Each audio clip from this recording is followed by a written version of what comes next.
It was the summer of 2014, and I had just turned 13 a few days before. Life felt simple back then. Social media hadn't completely taken over yet, and kids still knew how to just be kids. It was August, my birthday month, and I remembered the timing clearly because a couple of friends had come over and we'd polished off what was left of my birthday ice cream cake out in the yard. My family wasn't home that day. The sun was out, and I'd been given permission to have my friends Kyle and Doobie over. We called him Doobie, a nickname that stuck from a mashup of his last name. I wasn't allowed to leave the property, but having friends over was fine as long as we stayed in the house or the backyard. We'd grown up in a typical suburban neighborhood outside Albany, New York. Both Kyle and Doobie biked over to my place. The weather was so nice that instead of holing up inside with video games, we ended up out back playing sports. My parents' house, the one they still live in today, had a big enough backyard for that kind of thing. Plenty of room for baseball or soccer. Sometimes we'd wrestle around out there too. And if we had an odd number of people, whoever was left over would referee. That day, we were play wrestling, doing our best impressions of WWE wrestlers, complete with their signature moves, however corny that sounds now. The backyard itself had an unusual layout. There was an awning near the back door with patio furniture underneath it, then a couple of steps down to a stretch of lawn that started narrow and widened out the deeper you went. A lot of houses in that part of Albany were built with a similar shape.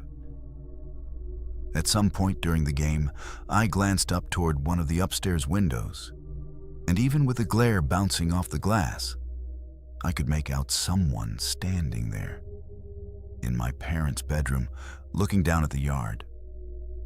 Remember, no one was supposed to be home. I called time out and pointed up at the window, but by the time I did, whoever it was had already stepped back out of view. My friends hadn't caught it in time.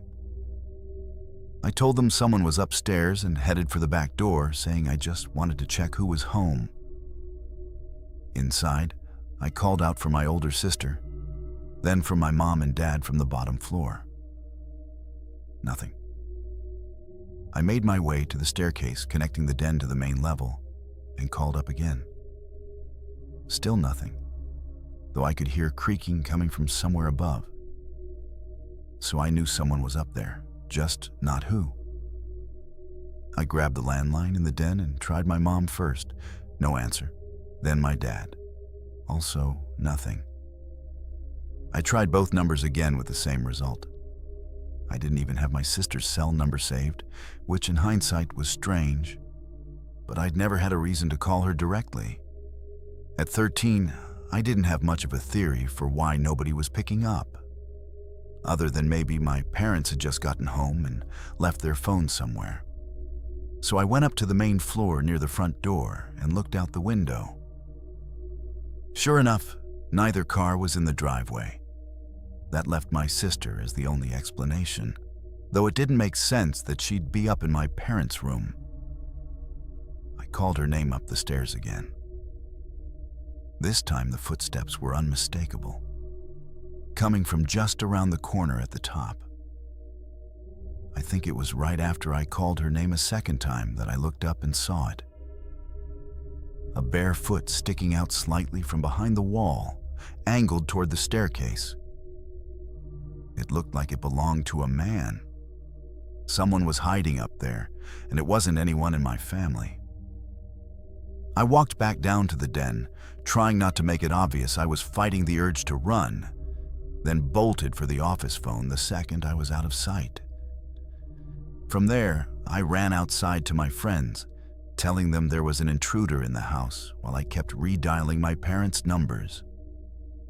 Eventually, my mom picked up, sounding irritated that I'd been calling so much, an irritation that vanished the moment I told her someone was inside. She asked why I was calling her instead of the police, and told me to hang up immediately and dial 911. While I was dialing, Doobie said, "Yo, look," and pointed up at another window, this one belonging to my room. Someone was standing there too. Again, no clear features, just the same sun glare. And again they stepped away almost as soon as I spotted them. That was enough to confirm this wasn't my imagination running wild. I called 911, the only time I've ever had to make that call, and gave them the details as steadily as I could manage. It played out about how you'd expect from a 911 call. The dispatcher told me to stay outside with my friends and said a patrol car was already on its way to the address.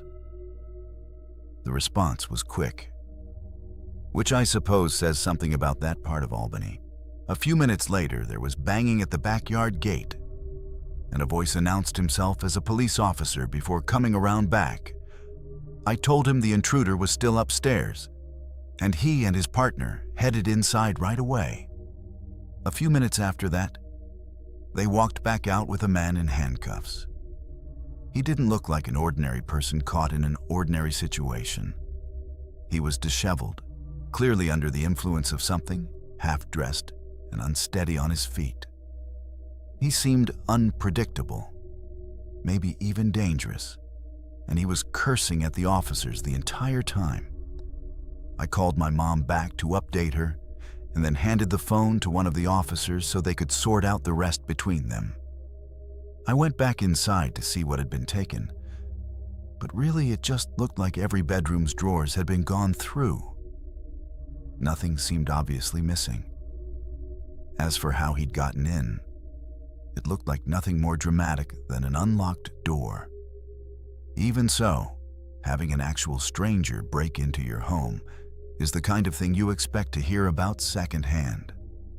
On the news or in someone else's story, not something you think will happen to you. It was genuinely terrifying.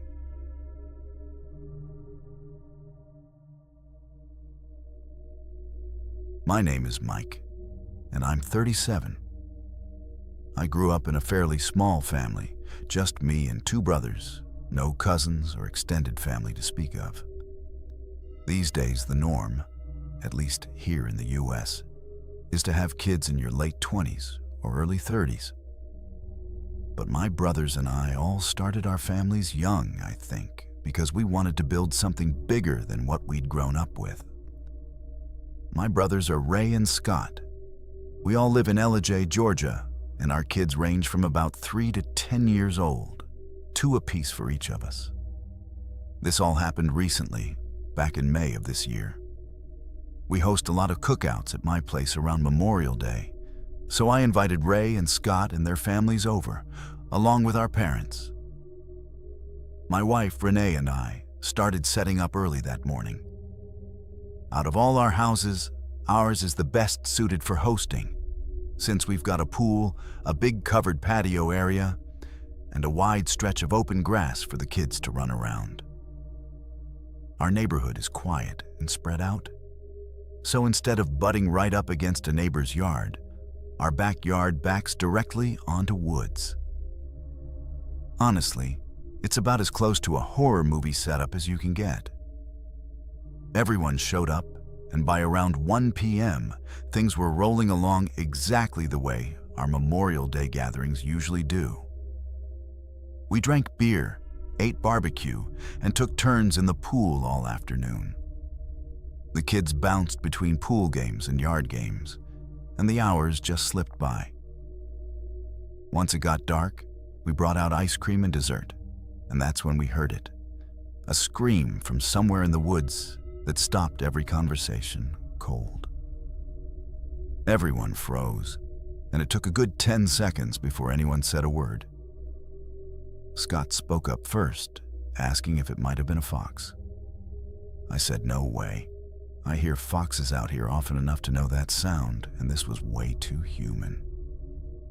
We killed the music, and the mood shifted instantly. The kids looked shaken, though we told ourselves it could just be local teenagers messing around for the holiday. But then the same scream came again, just as blood-curdling as before, and that was enough. We sent all the kids inside, and everyone else went in too, except my brothers and me. The three of us walked to the edge of the woods and waited a few minutes for another scream that never came. Eventually, I shouted into the trees, asking if anyone needed help. No response at all. That pretty much killed the rest of the evening outside. So we started hauling everything back in and spent the remainder of the night indoors. We talked about the screams for a bit, then eventually let it go, chalking it up to some kind of Memorial Day prank. As the night wound down, people started leaving. Our parents went first, then my brothers and their families, and by around 10 p.m., everyone was gone. We tidied up a little more, decided the rest could wait until morning, and got ready for bed. The kids were already asleep. Renee and I were wiped out and climbed into bed. Then came a sound you never want to hear that late. The doorbell. It rang and both of us shot upright at the same time, staring at each other. "Who is that?" she asked. I said maybe one of my brothers had forgotten something, then got up and went downstairs without opening the door. "Who is it?" I asked through the door.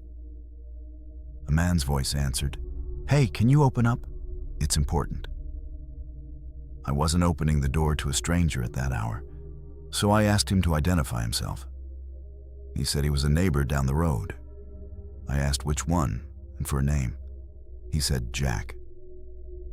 I didn't know any Jacks in the area, so I asked for his exact address, figuring I'd know right away if it was legitimate. Dead silence followed. I repeated the question, and instead of an answer, I heard footsteps retreating off the front porch. Whatever that question was, it scared them off. I had no idea who that had actually been, but it clearly wasn't a neighbor, and it felt like someone trying to talk their way into the house. I went through and checked every door and window to make sure everything was locked. When I told Renee what had happened, she got visibly shaken and went to check on the kids. I managed to calm her down eventually, though I agreed with her that it had been genuinely frightening. We finally fell asleep out of sheer exhaustion. The real nightmare started an hour or two later, when Renee shook me awake. She said she'd heard something that sounded like the garage door closing. Our garage only opens and closes manually, since I'd never gotten around to fixing the automatic mechanism. So if she'd really heard that, it meant the garage hadn't been locked. My heart took off. I keep a .22 pistol in my nightstand for home defense, so I grabbed it and told Renee to stay put. She begged me not to go, but I had to. I crept down the stairs one at a time, the fear building with every step. At the bottom, the door connecting the house to the garage was just down the hall to the right. I moved toward it and found it was still locked, which meant if Renee had really heard something, whoever it was could still be inside. I pressed my ear to the door and listened. Nothing. I unlocked it as quietly as I could, and it took a moment to work up the nerve to actually grab the knob. When I finally did, I yanked the door open and raised the gun. I hadn't hit the light yet, but a small red glow from a tool charger on the workbench lit up one corner of the garage, just enough to make out the silhouette of a person. I could see the shape swaying slightly back and forth in a way that turned my stomach. I called out that I had a gun and kept my aim locked on the swaying figure in the corner. My heart nearly stopped when the figure suddenly lunged toward the garage door, which lifted just enough for them to duck under and bolt before it dropped shut again. Only then did I flip on the light and rush over to lock the garage door. The whole thing was over in under a minute, and I could barely process what had just happened. I ran for the phone and called the sheriff's office to report a break-in. When they arrived, I told them everything. The screams from the woods, the man at the door, the person in the garage, with Renee listening in the whole time. I wasn't really expecting them to catch anyone on the spot. I mainly wanted it documented so there'd be a record and they'd be aware something was going on. They searched inside and outside the house and told us to keep everything locked up, which was about all they could do to make us feel safer in the moment. Sleep didn't come easy for a while after that. It's been a little over a month now, so it's all still fairly fresh, and the worry that whoever it was might come back hasn't really gone away. I do think the man at the door and the person in the garage were the same guy. Whether the screams from the woods were connected too, I honestly don't know. But if they were, that would make the whole thing even more unsettling.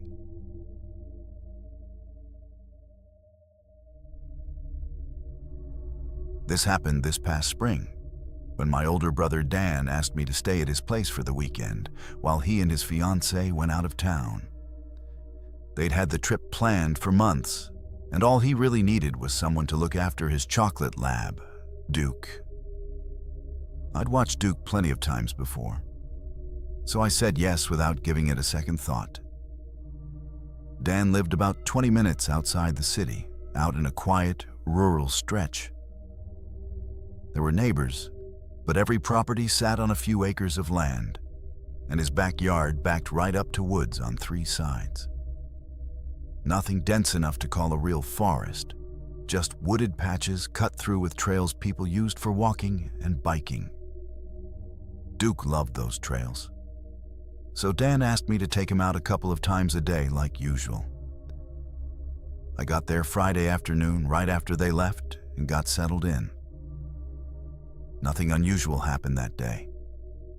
Duke was his normal, friendly self, and after an evening walk, I watched some TV and went to bed. Saturday started off the same way. I let Duke out early, fed him, made breakfast, and then took him out on one of the trails mid-morning. It was warm, though not unbearably so, and there was enough tree cover to keep the trail shaded. We'd been walking for maybe 20 minutes when Duke suddenly stopped. His ears shot up and he stared into the trees off to our left. I figured he'd caught wind of a squirrel or a deer, since there was plenty of wildlife out there. So I gave the leash a light tug. He barely budged, just kept listening. After about half a minute, he started walking again, but every few steps he'd turn to check behind us. I remember joking to myself that he was being paranoid. The farther we went, the more often he looked back, and at one point, he stopped completely and faced the direction we'd come from. I looked too, and there was nothing there. No people, no bikes, nothing moving between the trees. I nudged him forward, and we finished the loop and headed home. Once we were back at the house, he was completely back to normal. The rest of the afternoon passed without incident. I watched TV, tossed a tennis ball around the backyard with Duke, and later that evening settled into Dan's living room to watch a show. Duke was stretched out asleep on the couch beside me. It was already dark out, somewhere around 9:45, when someone knocked on the front door. That immediately put me on alert, since a knock that late felt out of place in such a quiet area. I muted the TV and walked over, but I didn't open the door, just asked who was there. A man's voice on the other side asked if Mark was home. Hearing a name that wasn't mine caught me off guard, so I asked, "Mark who?" He gave a last name that had nothing to do with me. I told him he had the wrong house, that nobody by that name lived there. There was a pause, then he replied calmly that he didn't think he had the wrong house. That answer unsettled me, I repeated that he did, and asked him to leave. I waited another 20 or 30 seconds for a response, but there was nothing else. Eventually, I stepped over to the window next to the living room and peeked carefully through the blinds.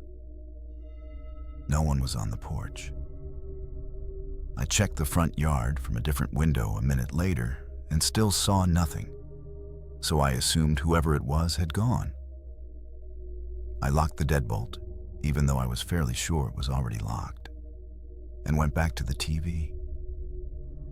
Duke had lifted his head during the knocking, but settled back down once things quieted. Around 11 that night, Duke started whining at the back door.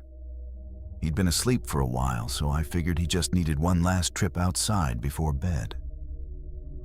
I clipped his leash on, opened the sliding door, and stepped out onto the back deck with him. A few lights mounted on the house lit up the deck and part of the yard, but beyond that, it was almost pitch dark.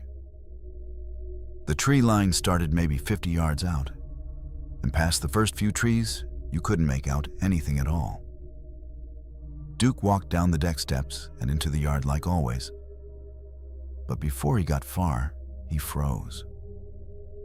His ears went up just like they had on the trail that morning. Only this time, he wasn't just listening. He started growling, low at first, then louder. I scanned the tree line for whatever had caught his attention. For a moment, I saw nothing. Then movement. Someone ran across the edge of the trees and vanished into the woods. It happened fast, but there was no mistaking it. That wasn't an animal. That was a person. Before I could react, Duke bolted. The leash tore right out of my hand, and he sprinted across the yard toward the woods, barking louder than I'd ever heard him. I ran after him immediately, yelling his name over and over. By the time I reached the tree line, he was already gone into the trees. I didn't even think to grab a flashlight. I just ran in after him, because there was no way I was losing my brother's dog. Within seconds, I'd lost sight of him completely. I could still hear him barking somewhere ahead, but the trees swallowed everything else. It was darker under the canopy than I expected, so I slowed down since I could barely see where I was stepping. I kept calling his name, hoping he'd turn back, but all I got in response was more barking, further away now. Then I heard footsteps. At first I assumed it was Duke, but they sounded wrong, heavier and coming from off to one side instead of straight ahead. I froze. The footsteps stopped too. I stood there listening for several seconds. Duke barked again, somewhere deeper in the woods. Then I heard another set of footsteps, this time behind me. I spun around but couldn't see a thing in the dark. I couldn't even tell if it was one person or more moving around me. Every few seconds, another step would land somewhere different, like whoever it was circling through the trees, staying just out of view. It hit me all at once how exposed I was. I didn't know these trails well enough to navigate them in the dark. I had no flashlight, and I had no idea who'd just been standing outside my brother's backyard. My heart was pounding. I called Duke's name one last time as loud as I could. Then, instead of pushing further into the woods, I turned and sprinted back toward the house. Branches whipped at my arms and faced the whole way. I didn't stop until I broke back into the yard where the deck lights were on. I stood near the deck catching my breath, staring into the darkness and yelling Duke's name for almost a full minute straight. Nothing. Then I heard barking again, much closer this time. A few seconds later, Duke came bursting out of the woods at a dead sprint. He ran straight to me and up onto the deck, but instead of heading for the door, he stopped at the top step and turned back toward the trees, standing completely still, ears up, staring into the dark. I grabbed his collar and practically hauled him through the sliding door before slamming it shut and locking it. We stayed inside for the rest of the night. I checked every window and made sure every door was locked. I thought about calling the police, but all I could have told them was that I'd seen someone run into the woods. No description, no proof anyone was still around. Duke never fully settled down. A few times while I sat in the living room, he'd suddenly lift his head and stare toward a different wall of the house like he was hearing something outside. Each time I'd freeze and listen too, but I never heard anything. I stayed up until around 4 in the morning before exhaustion finally won out. The next morning, once the sun was up, I walked out to the edge of the woods, looking for anything out of place. Footprints, dropped items, some kind of explanation. I found nothing. That afternoon, Dan and his fiancée got home, and I told him everything. Duke acting strange on the trail, the knock at the door, the person disappearing into the woods. What surprised me most was his reaction. He went quiet for a second, then admitted something almost identical had happened to him about a year earlier. Duke had acted the same way in the backyard one night, and Dan had also caught a glimpse of someone slipping into the trees. He'd looked around afterward, but never figured out who it was. Nothing else happened after that. So eventually, he'd stopped thinking about it. Hearing that made the whole thing even harder to make sense of. I packed up and headed home that evening, unable to shake the thought that someone had apparently been watching that house more than once. Dan and his fiancée still live there, and thankfully, nothing like it has happened again. Still, every time I visit and let Duke out into that backyard after dark, I catch myself staring at those woods a little longer than I used to.